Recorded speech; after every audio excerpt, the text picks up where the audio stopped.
Hey everybody, this is the Drive On Podcast, where we talk about issues affecting veterans after they get out of the military. I'm your host, Scott DeLuzio, and now let's get on with the show. I think one of the most important things that you do in the military, no matter what your job is, has got to be surrounded around communication, right? Communication ensures that everybody knows what's going on at all times, right? And communication is more than just talking to somebody on the radio. We all know that from personal experience that talking on the radio is prone to failures from time to time. Either you're too far away from the other person and you can't hear each other, or there's a huge mountain range in between you and the signal's just not going to get there, or whatever. Radio communication sometimes is prone to not be as reliable as we would like it to be. But communication is more than just that. Communication is everything from op orders that you'd receive or prepare if you were in that position, to the after action reports that you would do to kind of go over what happened during a mission and figure out what went wrong, what could have been better, what was done well, things like that, right? So communication's huge, right? It covers a lot of different things. It makes sure everyone knows where they need to be, what supplies they need to have, what equipment, ammunition, all that type of stuff. It lets you make sure that you have all the assets in terms of vehicles and transportation and other logistical type things like that as well. Without that kind of communication, missions would be failing left and right. You'd be constantly, having trouble with all of this communication failing because people wouldn't know what they needed to do, right? Think about you're out on a mission and your radio goes down. Something happens to the radio, battery dies, something happens, right? You're basically cut off from the outside world at that point.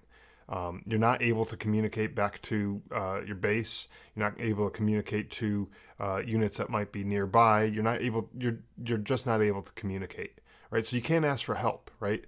If you need air support or something like that, or you need a medevac or whatever, you're out of luck if you don't have a radio that's working. You also can't get new information from the outside. So if in a unit that might be nearby you might hear or see enemy kind of moving in your direction, but if your radios are down, you're not able to get that intelligence coming to you. So it's kind of a problem if you can't ask for help, if you can't get that information from other units, if you can't communicate with each other. It's kind of a big problem. And this kind of applies to your everyday normal life too, not just military communications on a mission where you're dealing with the radios and all that kind of stuff. We're talking just like normal day-to-day communication with your family, with your coworkers, things like that. The other day, two of my kids were fighting, and it all turned out to stem from a complete misunderstanding. But the fight started when one of my youngest son, he was spinning around in circles with his arms out, kind of like in a helicopter kind of motion.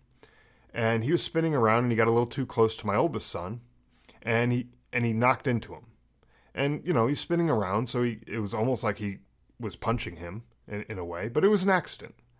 He bumped into him by accident, didn't realize he was that close, and he spun around, bumped into him, and apparently it hurt, my oldest son. So my oldest son turned around and pushed my youngest son, and it turned into a whole big fight, right? Now, there was a lack of communication there because my youngest son, in his mind, he just had a little accident. He made a mistake. He bumped into someone who he didn't realize was that close to him. My oldest son looked at it as, I'm being attacked and I now need to to break into defensive mode and I need to defend myself against this attack, kind of thing, right? Maybe not quite that extreme, but you kind of get the point. Now, take these two people who both experienced the same exact event, but they saw it in two different ways. They see two completely different things happening at the same time. It's kind of like if you've ever seen there's a picture I saw on the internet, one of these memes that had a number 6 written on the ground, and there's two people standing on either side of it. One at the top end, the kind of more pointed end, and the other one at the bottom, more curved end. And one of the people is saying that's a 6, and the other person is saying no, that's a 9, right? And from each of their perspectives, they're both right. But it's all kind of like their point of view on the situation that they're looking at is different, and so of course they're going to see things differently based on where they're situated, right? But if they communicate to each other, they might be able to say, well, I'm standing right now at the bottom of this 6, and so it looks like it's a 6. And the other person would say, well, it looks like I'm standing at the bottom of this 9. So maybe we're standing in two different spots, and maybe I'll come over to where you're at, and I'll take a look and say, oh yeah, you know what? Yeah, we're looking at a 6, or vice versa, right? Now, if my kids, my two sons, were to communicate with each other what was going on, they might have actually realized that this was all just a big misunderstanding, right? So if my oldest son, who got hit while my youngest son was spinning around like a helicopter, if he turned around and instead of just instantly reacting and getting in defensive mode, if he turned around and said, hey, what was that for? Or something along those lines, like my youngest son would have said, oh, gee, I'm sorry. That was an accident, or that was a mistake, or something like that, right? And then, oh, okay, cool. No harm done. You know, we're good. Let's just move on. And then no big fight would have broken out, and no problems would have happened there, and everyone would have been just happy and able to kind of move on. So communication in that respect is pretty important, I think. Communication with your spouse is even more so important. I was using that example with my kids just to kind of highlight how a simple misunderstanding can turn into a big argument, but that can happen with your spouse as well. You know, how many fights would spouses avoid if everyone was just on the same page? If both partners were on the same page, you know. Oh, I thought you were going to take the trash out. Oh no, I thought you were going to take the trash out. And then, you know, someone gets upset with the other person because they didn't do the thing that the other spouse was expecting them to do, even though no communication took place saying, hey, could you take the trash out? Or, hey, could you do the dishes? Or, hey, can you pick up, you know, little Billy from school? Or any of these things. If you're just assuming that the other person is going to do the thing that you're expecting them to do, you're in for a whole world of disappointment. Because without that communication, the other person's not going to know what you're thinking, and they're not going to just instantly react to the thing that you want them to do because you want them to do it. So you need to be able to communicate with your spouse and let them know what's going on in your head. What are you feeling? Are you feeling stressed about something? Are you overwhelmed with the housework, with the chores? Are you overwhelmed with the things that you're you know, taking care of the kids, or with something with work bothering you, or whatever?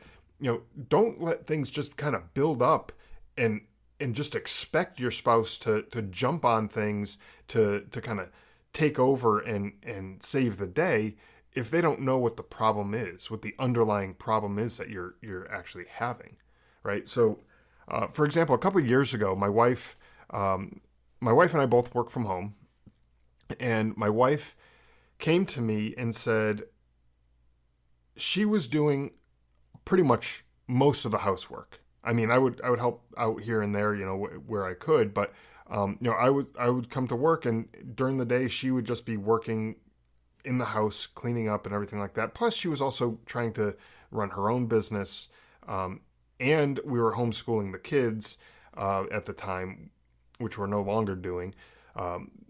But she was getting overwhelmed. She had so much on her plate, and I wasn't helping out nearly as much as I should. So she came to me one day and said, can you help out with some of the housework? Can you help out with doing the dishes? Can you help out with, a couple of things like that, right? And, at the time, and maybe it was just, my own ignorance of what was going on, I just assumed everything was going great. And then when she came to me and said, hey, I'm getting overwhelmed here. I have too much going on. I can't keep up with all of this stuff. Can you help out? Absolutely. Yeah. I jumped in, tell me what you need me to do and I'll help. That's kind of, I was sort of assuming that everything was going fine because she hadn't told me that things weren't going fine. So just because, I didn't know that things weren't okay, I just kind of assumed that they were fine.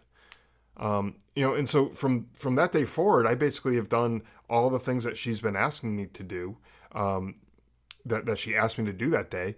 And I took that off of her plate. Now she doesn't have to worry about that. Now that's me. That's my job. Right. The same thing for me though. Sometimes like there will be certain times when I might do certain things like either picking the kids up from school or whatever. And, there might be certain days where I'm just so busy with the stuff that I'm doing, for my work that I just can't make the time to break away. Maybe I have a meeting or I have an appointment or something like that I need to keep, and I just can't break away at the time that I need to go get the kids. And so I'll bring it up with my wife and I'll say, hey, I need your help, tomorrow or next Thursday or whenever it is. Usually try to give a few days, just in case we need to kind of prep for something. And say, hey, I just need your help to go, grab the kids because I have this thing going on. And 9 times out of 10, there's no problem as long as we keep each other on the same page. The same thing goes for work. Whether you're still in the military or whether you've gotten out and you're now working on the civilian, in a civilian job now, communication is huge no matter where you're working. And it makes sure that everyone knows who's doing what's expected of each person, and that the job is getting done without duplicating efforts, so that 2 people are working on the same thing at once, even though one person is what's really required, or assuming that someone else is going to do something that is going to get a certain job done, and they assume that you were going to do it or that somebody else was going to do it. And then the job doesn't end up getting done, right? So communication at work is huge too, because that's what keeps everything moving. You need to be able to communicate with each other, with all of your coworkers, or employees if you own the business or whatever the case may be. You need to keep that communication open so that everything is running smoothly. So I run my own business and I have a few contractors that work for me, and I'm pretty flexible in terms of, how we work and everything. I don't usually have hard deadlines for the projects that we're working on. And my contractors are pretty good with me too. They'll tell me, okay, I'll have this project done by a certain date. And if we start approaching that certain date and something comes up because, life happens, kids get sick, car breaks down, things like that happen, they'll come to me and say, hey, I'm not going to be able to make that deadline that I originally told you. Here's the situation. Here's the kind of time I need. I'll be able to get it done in 2 more days. As long as that communication stays open, 9 times out of 10, I'm going to be fine with that. That type of thing is just like life happening. Life comes at you quick, and you can't forecast all these things that happen. And so as long as they come to me and tell me what's up first, I'm okay with it. Now, if they were to just say nothing and then that deadline passed, I'm sitting here, now I'm expecting that I'm going to be able to take a look at the project, on whatever the due date was. And then 2 days later, they turn around and they finally send it to me. Oh yeah, by the way, something happened and I couldn't get it to you on time. Well, that becomes a bit of a problem, because now I've taken 2 of my days where I'm sitting there waiting for something to come in, and I could have been spending my time doing something else instead of waiting for that stuff. So the communication needs to be there, so that way we're all on the same page. We're not wasting each other's time, and we can get stuff done. And it seems to work out pretty well that way. So the other thing that you got to remember with communication is that it's not a one-way street, right? Communication, it takes the speaker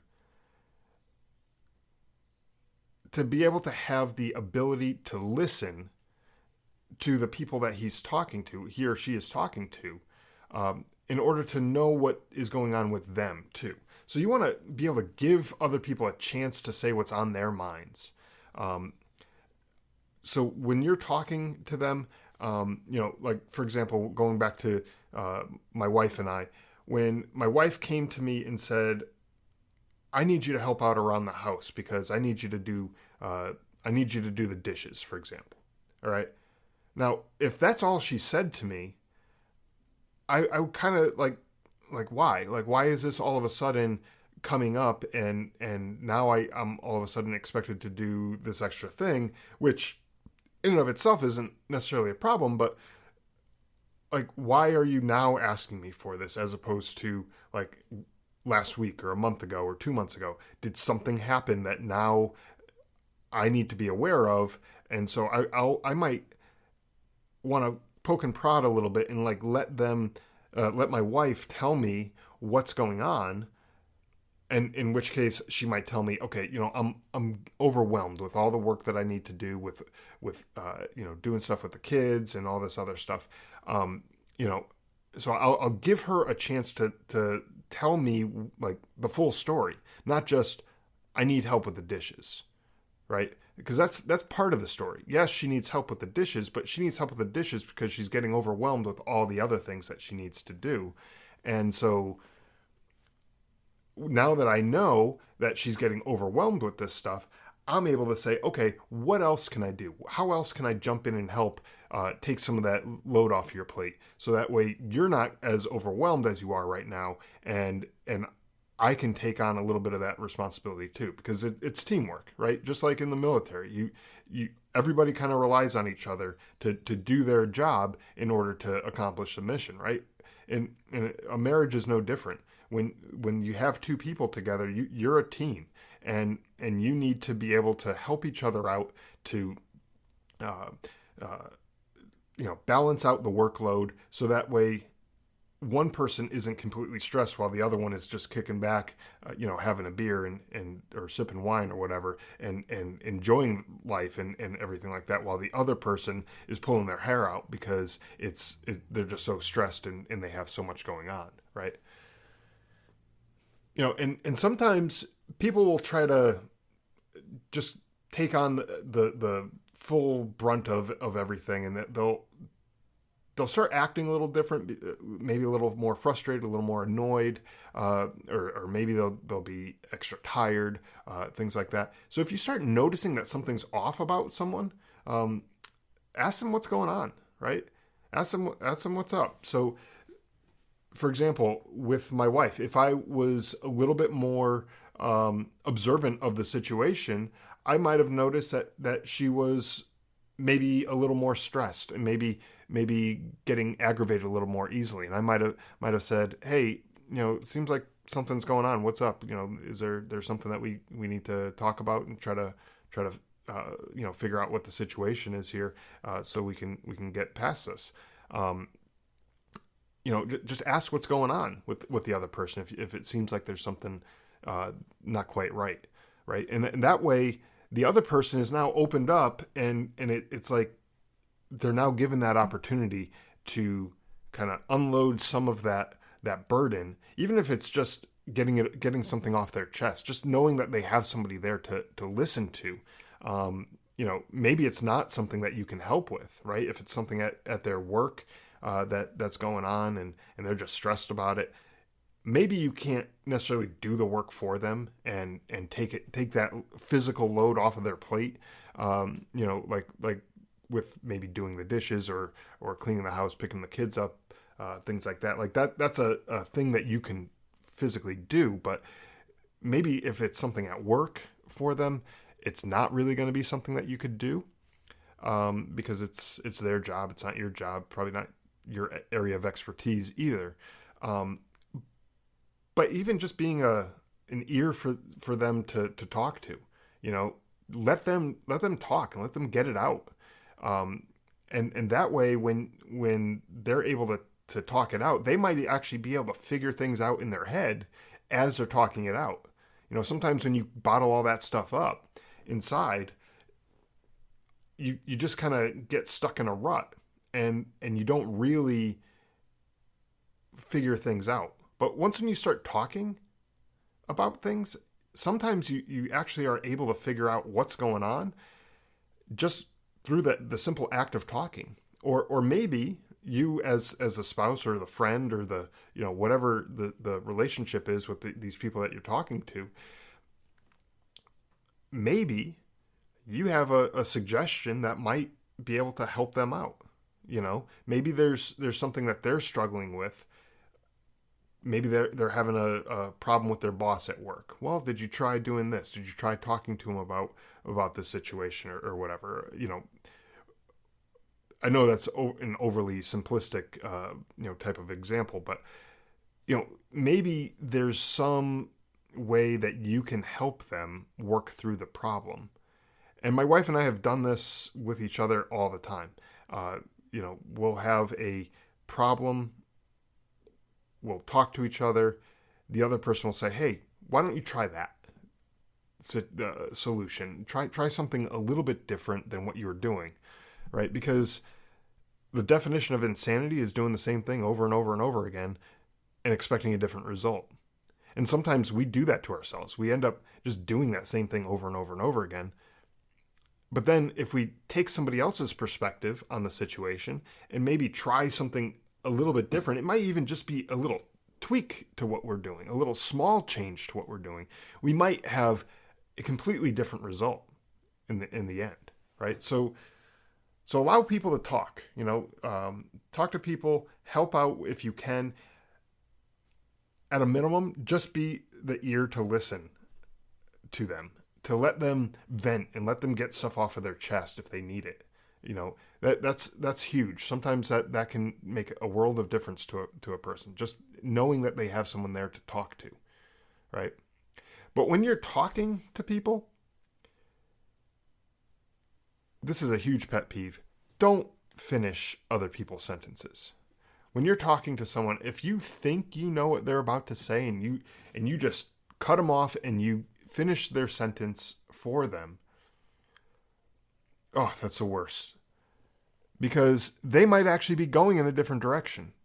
They might be starting to talk about something and then you're like, oh, okay, I see where this is going. I know what they're about to say. And then you finish their sentence and then they're in their head, they're thinking to themselves, no, that's not where I was going with this. I was going in a completely different direction, but you obviously don't care enough about what it is that I'm talking about, and you just cut me off.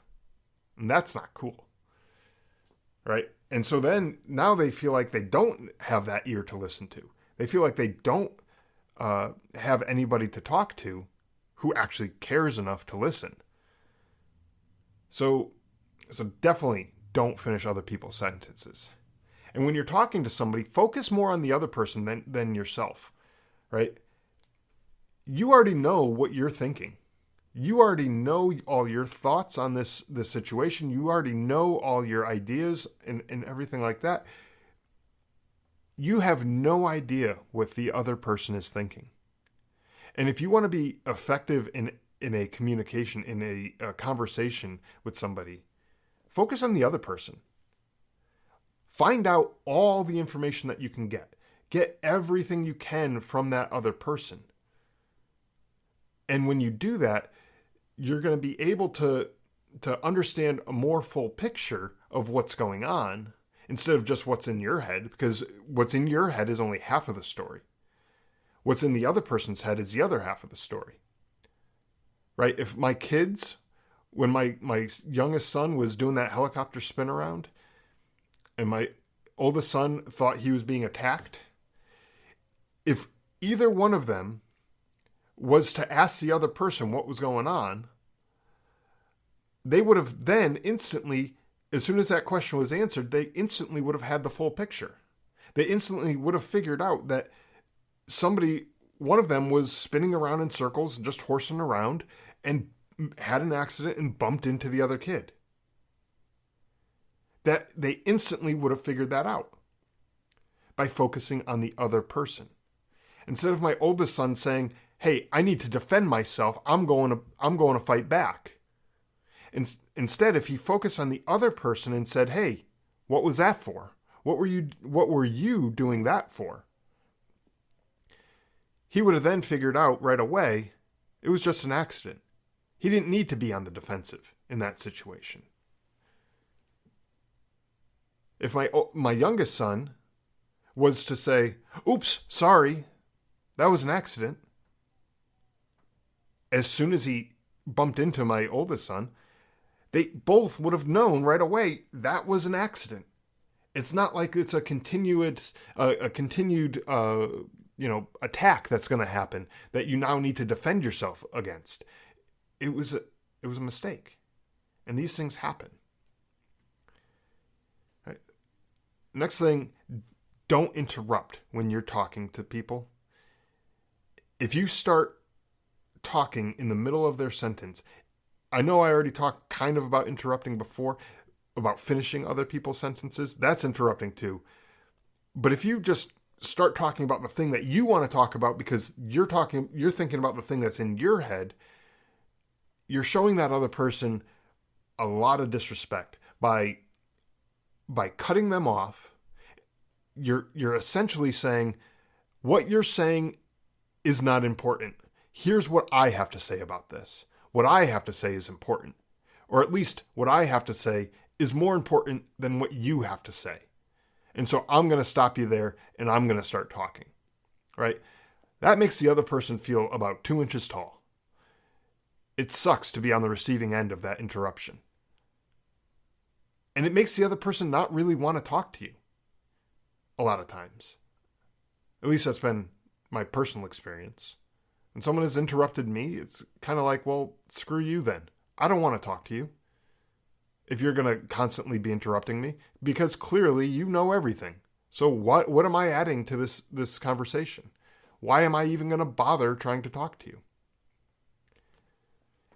At the end of a conversation, especially in conversations when you're dealing with decisions that are being made, try to summarize what the other person said, in addition to what you said in that conversation, just to make sure that both people in the conversation understand what the ultimate outcome is from that conversation. So if you're making a decision as to who's going to do what, like at work, you have a big project and it has 3 parts and you have a team of people and each person's going to take a section of the project and start working on it. At the end, you're going to say, okay, Joe, you're going to take this part and Sue, you're going to take this part and I'm going to take this part. And now we're all on the same page. So after the whole conversation's over, kind of summarize it, and go over what you guys talked about. And you can do this too in emails, or you can do this in, face-to-face conversations or phone calls and things like that. Like the method of communication is really unimportant, I think. I think the message is that you need to be able to be clear with each other. And by summarizing it at the end, you're stating what you understood from this conversation. And if somebody else in that conversation has some different view of what was said or what was done or whatever, they'll then have the opportunity to say, oh, wait, you thought that I was going to do this part? I thought you were going to do this part, and I was going to do that other part of this project or whatever, right? And so when you do that, it kind of just clears the air, makes sure everyone's on the same page, and that way, especially in written communication, you can kind of go back and cover your own butt and say, well, look, I sent you this email kind of summarizing our conversation just to make sure that everyone was on the same page, and no one told me that I was wrong when I sent this. So I kind of assumed that this was kind of the final version of it. So you can kind of go back to a written communication like an email, and then people will go back and be like, yeah, you know what, you did clarify it that way, and I didn't say anything. So maybe you were right with that. So I guess to kind of wrap this up, because we're kind of running long on time here, to wrap this up, go back to your military days. You know, if you're in the military now, great, you're already there. If you're out of the military for a few years, think back to when you were in the military. Think about how much stuff got communicated. Everything from the briefings before a mission on what the mission was, what the objectives were, where you're going. You'd have maps. You'd have, you'd get introduced to, the local, army that might be, going along on the mission with you. You get introduced to other units that might be, in touch with you while you're there. You'd go over, radio frequencies and call signs. You go over all these different things just to make sure that everybody was on the same page. And it could even be a simple mission too. It could have just been delivering supplies from one base to another, right? And when you do that, you still need to make sure that everybody knows the directions that you're going to go, what the contingencies are if maybe a road is closed and you can't go the way that you thought you were going to go. What happens if you need to have a medevac come and pick somebody up. You go over all of these different scenarios and you make sure everybody is on the same page. And when you do that, it just makes life so much easier. And the team, the unit, works together towards a certain objective, a certain goal to accomplish this mission, right? Now take that into your own personal life. When you're communicating with your spouse, when you're communicating with your kids, when you're communicating with coworkers, your boss, or your employees, all of these things boil down to the same basic communication that we used when we were in the military. Make sure everyone's on the same page. It doesn't mean that everybody's going to agree with everybody else all the time. But you should still make sure that everybody knows what you think for a situation, why you think it, and you should also know what other people in the conversation think and why they're thinking it, right? You may not agree 100% of the time, but at least you'll have an understanding as to why they think the thing that they're thinking. And that will help eliminate a lot of conflicts.